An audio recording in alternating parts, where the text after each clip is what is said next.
football in the Swac. It's championship day. Win and advance to the Celebration Bowl in Atlanta.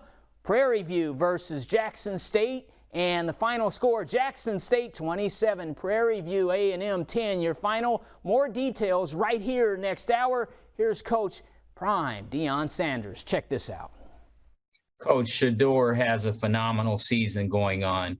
Can you talk about that gentleman and what you've been able to put in him and the hard work he's putting out there? I'm a little salty about that situation right now. You know, I'm transparent with y'all. I'm going to keep it 100. Then it just gave me the sheet with the awards on it. We don't have not one offensive player. Man, how is that possible? Not one. And what this young man accomplished, forget that he's my son, what he accomplished in the Swac this year as a freshman. So don't punish him because he's a freshman. Give him what he should have coming. And I just thought he should have been the quarterback. I don't want to hear freshman of the year. That's automatic. We knew that.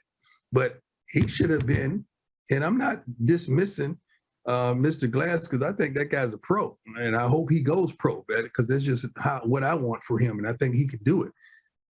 But Shedeur Ball, I know darn well every last one of y'all know what he did and what he represented as a freshman. Touchdown, the interception ratio, and doing what we've accomplished and why we're here right now where we are. Shoot, man, let it be. But not one offensive guy, not even one of our receivers. Wow. Yeah, that's unbelievable. We got to stop that foolishness and call it what it is, man.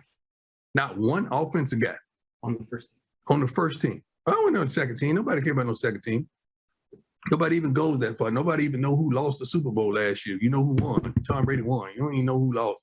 So, and nobody care about no second team. I don't even read back that far. I didn't even know it was a second team. Thank you for notifying me that it was a second team.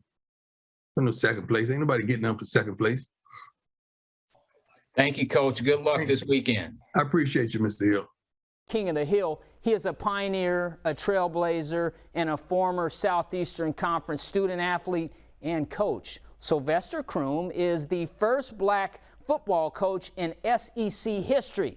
He is our BNC King of the Hill. Sylvester Croom Jr. was born September 25th, 1954 in Tuscaloosa, Alabama. His father, Sylvester Croom Sr., was an HBCU football All-American at Alabama A&M, folks. Sylvester Croom Jr. was a student athlete playing for the University of Alabama from 1972 through 74. Croom played linebacker, tight end, and center for legendary coach Bear Bryant.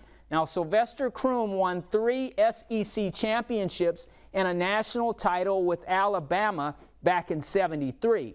He played in the NFL for the New Orleans Saints from 1976 through 2003. Croom was an assistant coach for the Alabama Crimson Tide and 5 NFL teams respectively.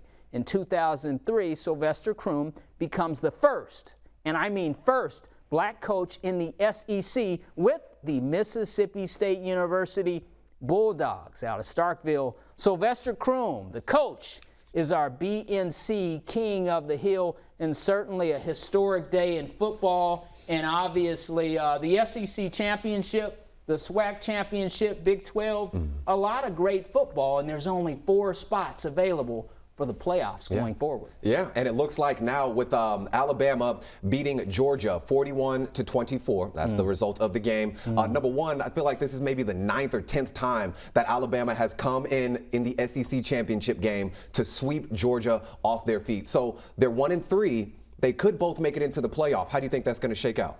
Maybe if they're on other sides of the bracket, maybe we'll see them again. In the national championship game itself. You think that's possible? Yeah, it's possible. Okay, all right. James Hill, thanks for joining us with that sports update, sir. My man.